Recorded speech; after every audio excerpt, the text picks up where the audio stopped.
SSC মামলায় আজ বড় জয় পেল রাজ্য সরকার। এসএসসির নতুন পরীক্ষার বিজ্ঞপ্তিকে চ্যালেঞ্জ করে হওয়া সব মামলা আজ খারিজ করে দিল কলকাতা হাইকোর্ট।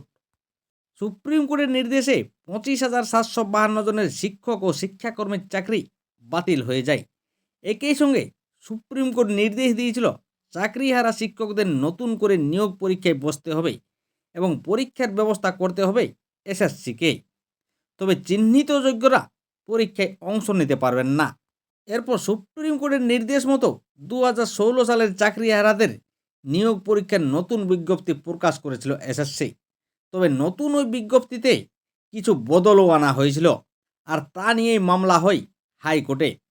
মামলাকারীদের দাবি ছিল 2025 সালের নিয়োগ প্রক্রিয়ার বিধি 2016 সালের মতোই করতে হবে। আসলে 2016 সালের নিয়োগ প্রক্রিয়ায় 55 নম্বরের লিখিত পরীক্ষা ছিল, আর এসএসসির নতুন বিজ্ঞপ্তিতে এবার 60 নম্বরের লিখিত পরীক্ষার কথা বলা হয়েছে।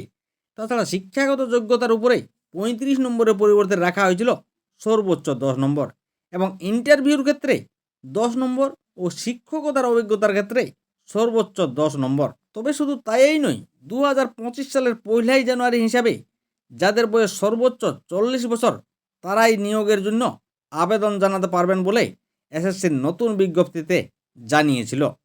এসএসসির এই নয়া বিধিকে চ্যালেঞ্জ করে হাইকোর্টে মামলা দায়ের হয়।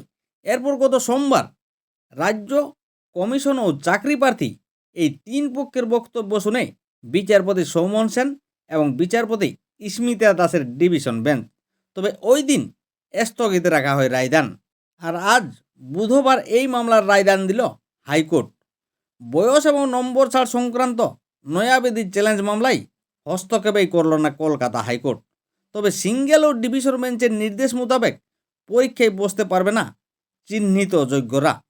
সুতরাং বহাল থাকল স্কুল সার্ভিস কমিশনের 30 মের বিজ্ঞপ্তি। আর এই রায়ে স্বস্তি পেল রাজ্য সরকার।